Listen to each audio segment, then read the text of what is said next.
السلام علیکم۔ کراچی والے ہوشیار، چوروں نے قربانی کے جانوروں کو بھی نہ بخشا، ملزمان 8 لاکھ روپے کے جانور چوری کر کے فرار۔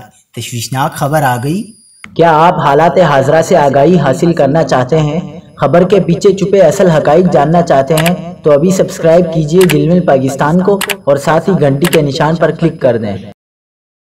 آپ کو بتاتے چلیں کہ کراچی میں عید قربا کے آتے ہی قربانی کے جانوروں کی چوری بھی شروع ہو گئی۔ شہری ہو جائیں ہوشیار، شہر قائد میں چور 8 لاکھ روپے مالیت کی قربانی کے جانور چوری کر کے فرار ہو گئے۔ درخواست گزار محمد کامران نے تھانے میں درخواست جمع کرا دی۔ درخواست گزار محمد کامران نے تھانہ اورنگی میں درخواست جمع کرا دی، جس میں بتایا گیا ہے کہ کراچی کے علاقے اورنگی ٹاؤن میں دکان کے اندر 8 جانور بندھے ہوئے تھے اور باہر سے تالا لگا ہوا تھا۔ درخواست گزار کا کہنا تھا کہ نامعلوم ملزمان تالا توڑ کر 5 جانور چوری کر کے لے گئے۔ چوری شدہ جانوروں کی قیمت 8 لاکھ روپے ہے، تاہم پولیس کی جانب سے واقعے کی تحقیقات شروع کر دی گئی ہے۔